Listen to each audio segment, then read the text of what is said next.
आज कृतिका का जन्मदिन है। मन में बहुत खुशी हो रही है।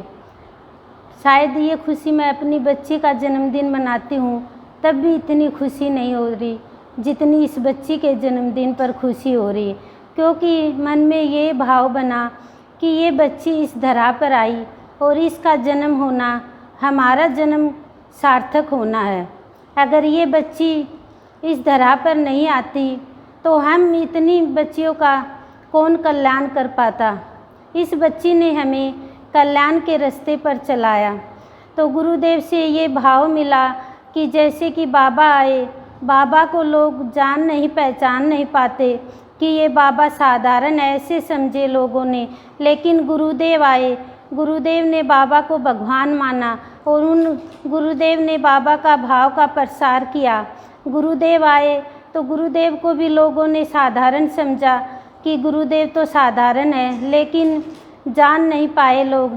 और गुरु माँ आई, गुरुदेव को का भाव जन जन में प्रसार किया और ये बच्ची आई कृतिका, तो ये गुरु माँ का भाव हम बच्चों के जीवन में भर रही है। तो जो भगवान होता है वो जोड़ी बनाकर धरती पर भेजता है, लेकिन हम साधारण बच्चे जान नहीं पाते। अगर कोई उस जोड़ी को अलग करना चाहता तो वो अलग नहीं हो सकता, क्योंकि भगवान ने बनाई है। जैसे कि हम पानी में अगर चीनी मिला दी और वो कहे कि उस चीनी को अलग कर दो तो वो चीनी कैसे अलग होगी, क्योंकि वो पानी के अंदर मिल गई। ऐसे ही भक्त और भगवान एक हो जाते हैं, चाहे संसार वाले कितने भी उसको अलग करना चाहे, क्योंकि भगवान ने वो जोड़ी बनाई है तो उसको अलग नहीं कर पाते। जैसे भक्त प्रहलाद आया, उसको कितनी प्रताड़ना दी उसके पिता ने ही, लेकिन भक्त प्रहलाद भगवान से अलग नहीं हो पाया। रामकृष्ण परमहंस आए, उसके साथ में विवेकानंद आया, क्योंकि विवेकानंद ने रामकृष्ण परमहंस का भाव है वो फैलाना था। तो हमें बच्चे ये बात समझें।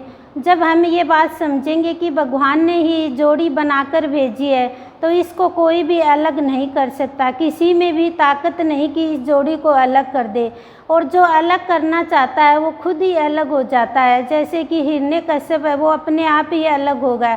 तो इनको हम समझे सत्संग में आकर। तो गुरुदेव बाबा से यही प्रार्थना करती हूँ कि गुरुदेव बाबा, जो कृतिका का जन्म इस जीवन में इस धरा पर हुआ, ऐसा ही जन्म हमारा भी इस धरा पर हो। हम भी जन कल्याण के लिए प्रसार करें, सबके जीवन में भाव फैलाए। इस बच्ची के जीवन में इतनी कठिनाइयाँ आती है, इतनी परेशानियाँ आती है, फिर भी उन कठिनाइयों से परेशानियों से निकलकर गुरु माँ के भाव का प्रसार करती है, गुरुदेव के भाव का प्रसार करती है। तो वो ताकत, वो हिम्मत कौन देता है? वो उसका भगवान है, उसको हिम्मत देता है। ऐसे ही हम अगर भगवान के नज़दीक पहुँचेंगे, भगवान के भाव का प्रसार हम करेंगे तो हमारे जीवन में भी वो हिम्मत, वो ताकत आएगी। तो गुरुदेव से यही प्रार्थना करती हूँ, गुरुदेव इस बच्ची के जीवन में इतनी खुशियाँ भर दो कि इतनी खुशियाँ भर दो कि हर एक गम को ये भूल जाए कि मेरे जीवन में कोई गम आया भी है क्या। जैसे कि हम भी सत्संग करते हैं, इस बच्ची के साथ में हम रहते हैं तो हमें भी हिम्मत मिलती है इसके साथ में, क्योंकि ये इसके जीवन में इतनी कठिनाइयाँ फिर भी ये हिम्मत रखती है। तो जब हम हिम्मत वाले के साथ में रहते हैं तो हमारे जीवन में भी हिम्मत बनी रहती है। जैसे इस बच्ची ये भाव की धारा निकालती है और ये भाव की धारा का धन हम बच्चे ले रहे हैं, तो हम कितने भाग्यशाली बच्चे हैं कि ये भाव की धारा हमारे जीवन में अमर जीवन है, बनाती रहेगी कि मरते दम तक ये भाव की धारा हमारे जीवन में रहेगी। और हम जो भी दुख है, जो भी कष्ट है, जो भी परेशानी है, इस भाव की धारा से हम दूर कर सकते हैं। ये बच्ची सब कल्याण के लिए, सब मतलब सत्य के रास्ते पर चली और सबको सत्य के रास्ते पर चला रही है। जैसे कि हम कभी भी झूठ बोल देते हैं तो, लेकिन ये बोलती है कि हमें हमेशा सत्य बोलना चाहिए, और जो सत्य के रास्ते पर चलेगा वो ही भगवान का प्यारा बनेगा। लेकिन हम साधारण मनुष्य हम समझ नहीं पाते। तो ये बच्ची हमारे जीवन में एक देवी का रूप ही लेकर आई है, लेकिन हम बच्चे समझे तो सही। मन में यही भाव रहता है कि मैंने तो 3 बच्चियों को जन्म दिया, लेकिन ऐसी बच्ची जो जन कल्याण के लिए, जो सबका भला करती है, जो सबके जीवन में खुशियाँ करती है और अपना गम भुला देती है, ऐसी बच्ची मुझे चाहिए। लेकिन आत्म रिश्ता इस बच्ची से मेरा हो गया तो ये बच्ची मेरी बच्ची से भी बढ़कर मुझे लगने लगी, क्योंकि इस बच्ची में इतना प्यार है, इतना दुलार है कि हम साधारण बच्चे समझ नहीं पाते।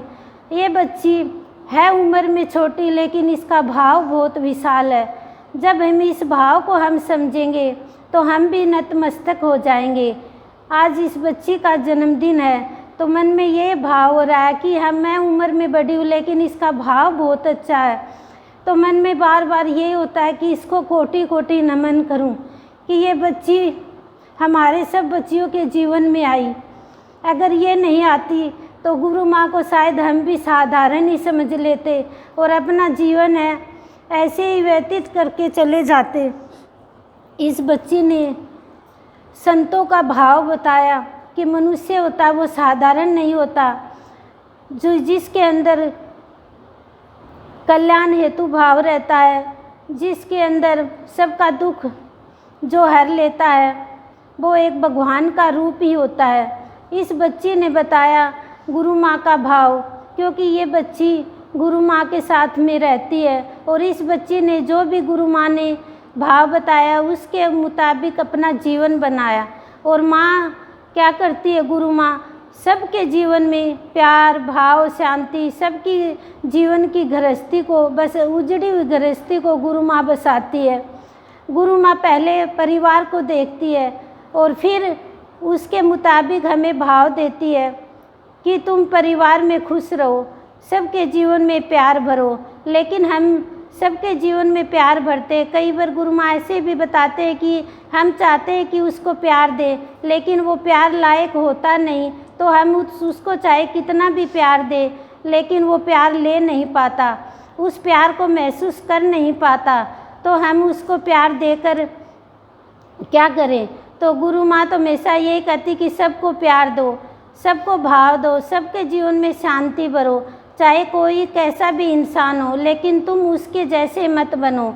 हमें उसके जैसे मत नहीं बनना।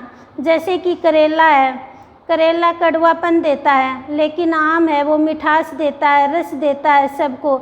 लेकिन हमें करेले के जैसे अपना जीवन नहीं बनाना खारा, हमें मिठास जीवन बनाना, क्योंकि हम संतों के संपर्क में हैं और जो संतों के साथ में होता है उसका जीवन मिठास से भर जाता है, उसका जीवन खुशियों से भर जाता है।